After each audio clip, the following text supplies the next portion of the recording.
Physical changes वही है कि जैसे कि आपका जो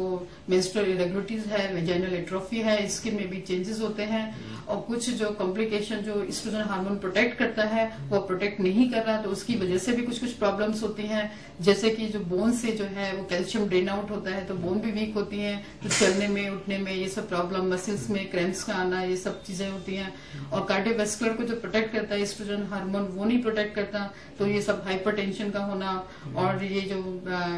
हार्ट से रिलेटेड जितनी प्रॉब्लम्स हैं, मायोकार्डियल इंफेक्शन है या इंजाइनल पेन है या जो एथेरोस्क्लेरोसिस प्रोसेस होती है, लिपिड प्रोफाइल चेंज हो जाता है, तो ये सब चीजें जो है, और ये स्ट्रोक वगैरह भी, ladies is expose to all this thing because the hormone is becoming less, जो फीमेल हार्मोन होता है। तो ये है मेंटल, उसमें जो है इरिटेबिलिटी, एंजाइटी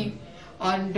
ये डिप्रेशन का होना। Depression is very common menopause वाले फेज में। उसमें ये भी है कि लेडीज को ये लगता है कि अब तक तो माँ बनने का जो एक हमारा वो था वो अभी परसिस्ट कर रहा था, सडनली हम जो है एकदम ओल्ड एज में पहुंच गए कि अब ना हम माँ नहीं बन सकते और ये बुढ़ापा आ गया, हमारा ये हो गया। तो this kind of the things जो है समटाइम बहुत डिप्रेस भी कर रही होती है लाइफ में कि हमारी अब इतनी इंपॉर्टेंस नहीं, लाइफ तो हमारी सब चुक गई, खत्म हो गई ये। तो इस तरह से डिप्रेशन काफी कॉमन देखा गया है कि इस एज में होता है। लेडीज को अपना पुराना सब याद आता है कि किसने उसके साथ में कैसा सलूक किया, कैसा ये किया। अब क्योंकि ये ना, अब लाइफ में कोई एक होप वाली चीज खत्म हो जाती है कि अब आगे कोई लाइफ है, वो सोचते हैं अब बस खत्म हो गई हमारी मेनोपॉज का जो है, बस आ गया तो ठीक है, अब तो हमारा ओल्ड एज में है ये। तो depression is quite very common.